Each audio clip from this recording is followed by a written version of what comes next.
Hi guys, welcome back to Tom Talks, and today we're finally doing something different to a sports video. We're doing a movie review and we're going to be talking about the highly talked about, the highly praised, and the box office success that is Sinners. So Sinners is directed by Ryan Coogler, most prominently known for directing the Black Panther films and the first Creed film. Quite established director at this point. I mean, I've seen both the Black Panther films. I enjoyed both of them. I've never seen Creed. I've not really ever seen any of the Rocky films, to be quite honest. But he directs those films well, and he does have a style that made those films stand out from the rest of the MCU. And you can see that in this film. And of course, this film has a very established cast. You've got Michael B. Jordan, you've got Jack O'Connell, Haley Steinfeld, you've got Ludwig Göransson doing the score, and then you've got people that are pretty recognisable: Delroy Lindo, Wunmi Mosaku, and then you've even got new names like Miles Caton. To summarise, this is a very good film, which isn't really a shock, I suppose, because this film has been getting a lot of praise, a lot of love. Some people say it's the best film of the year. And considering I've only seen two films this year, the other one I will be doing the reviews for, so watch out for that. Then, yeah, I guess this is the best film this year. But it's not just the best because I've only seen two. This is genuinely a very good film. And I will get into that. The first half of this film is building up to this big night of celebration, of music, and this sets the tone very nicely.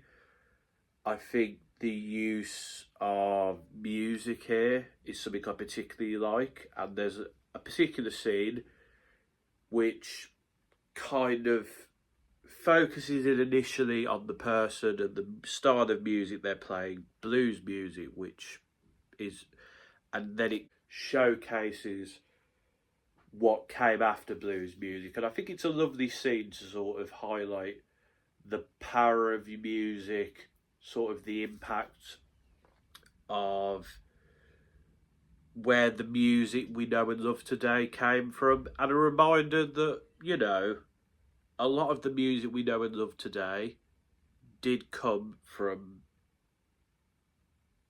black music in America, and it still does today as well. And it's there to remind us that, you know, it's not maybe there to remind us, but I think it reminds you, and it should remind some people, that this music which came from pain, which came from suffering, and still does come from pain and suffering, that people love and take for granted, people should remember where it comes from and where it started.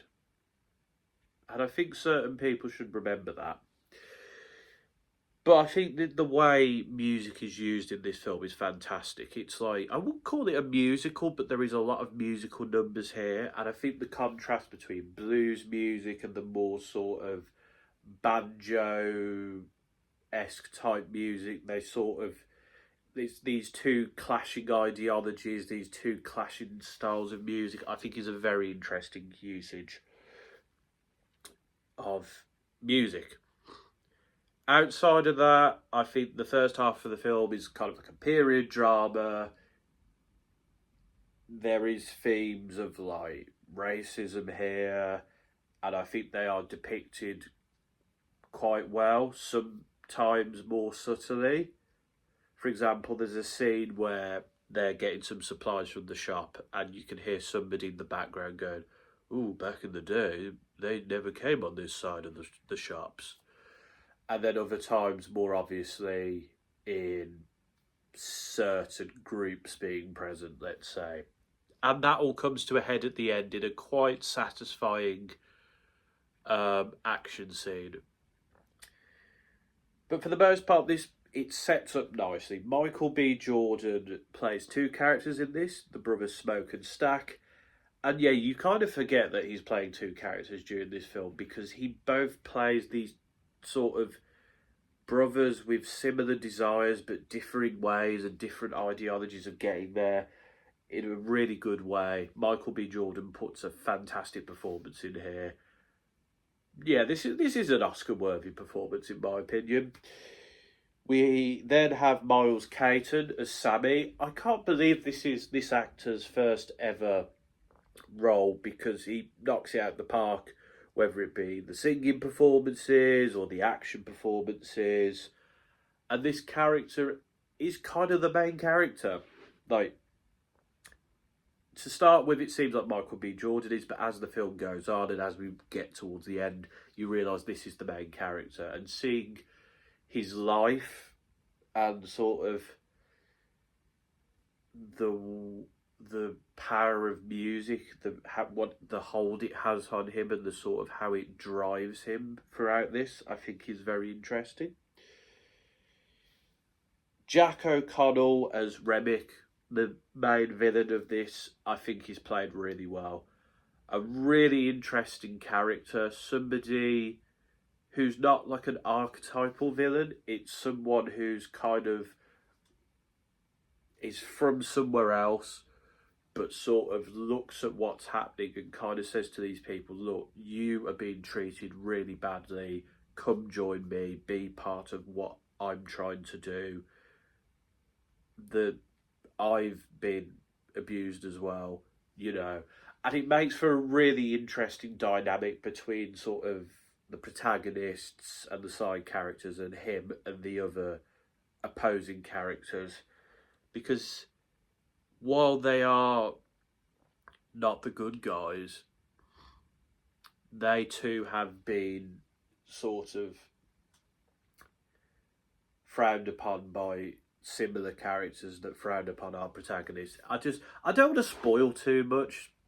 I've spoiled little bits here and there just to explain things a bit, but I think that performance is really good. Unmu Masaku, who somebody I recognise here who I've seen in other things, of course, their character in Loki and Deadpool. As Annie, I thought was a really good performance. It is a great match for Smoke. You can see the chemistry between these two characters. You can see why they come together. They sort of bicker, but they sell themselves as a couple. They really do. And I've got to say, like, even like the people who maybe aren't like the main characters here are great. Haley Steinfeld as Mary, I think, is a really interesting character. She sort of fits in here. And then later in the film, when she becomes something else, she fits in there very well. And I've never really seen Haley Steinfeld act outside of like Hawkeye. I mainly know her more for being a singer. But I'd say this is a really good performance by her.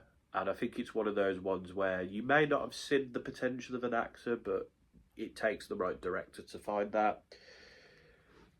Saul Williams as the pastor, I think he's not there for long, but his presence is felt. Helena Wu as Lisa Chow, I thought was really good. I think she shows her emotions very well when needed, and I think her presence is also felt. Delroy Lindo as Delta Slim is kind of like the comic relief character. I think this character's great. They're fun. They have pain and they show that pain, but they're just a fun character. Jamie Lawson as Perline, who is a great sort of counterpoint to Sammy's character. And I think she maybe doesn't get the most to do in the film, but she sells the character very well. Miller as Cornbread is another fun character as well. But yeah, I've missed probably other people, but I think all the performances here are really good. Some of them I think are definitely Oscar worthy. Michael B. Jordan, Miles Caton, Jack O'Connell, I think, is definitely up there. Wunmi Masaku as well. The way this film is directed is really good. The tone change kind of takes you out of it a little bit, but it then eases you back in straight away at that halfway point of the film. Like, I think somebody made the point of, like, the music is very much blues-esque at the start, and then halfway through it's very heavy. It's a lot more electronic to sort of show that things have changed. And Ludwig Göransson's score is brilliant in this. I mean, Ludwig Göransson does what he always does, but matching the sort of different tones and the different vibes is done very well here. And the film is satisfying. It doesn't feel long at any point, and the conclusion is pretty satisfying as well. And yeah, I think the film uses themes and music and the actors themselves to push the story along, to tell the sort of story of the time, which is, 1800s America. And yeah, I just think it's a really great film. I think it just hits all the points it tries to. I think the acting performances are all really good. But for me, I wouldn't say this is quite a 10. I think sort of it takes a bit of time. It sort of takes you aback a bit. It builds up well to what's coming. But I don't know, there's something for me that means this isn't quite a 10. I don't know what it is. I don't know if maybe the sort of switch doesn't quite flow as well as I'd like. But I think this is a fantastic film. And hey, maybe my thoughts will change on this on a second viewing. Maybe I'll like it even more than I did the first time round. But this is a great film, and you should definitely go see it. There's definitely some Oscar-worthy performances here, whether that be the directing, the score, the actors themselves. And yeah, I will definitely be watching this film again once it comes out on, streaming, Blu-ray, whatever. But overall, I'd give this film a very strong 9 out of 10. And that might become a 10 in the future. We'll have to see. But that's my thoughts on Sinners. Let me know yours in the comments. Do you think this is as good as I do? Do you think it's better? Do you think it's worse? Do you think these performances here are Oscar-worthy? Do you think the story flows well? What do you think of the music? Let me know in the comments. Like the video, subscribe, share it, follow the socials, which will be in the bio, of course, if you want to, and subscribe, obviously, to stay updated. But until next time, folks, this has been another Tom Talks.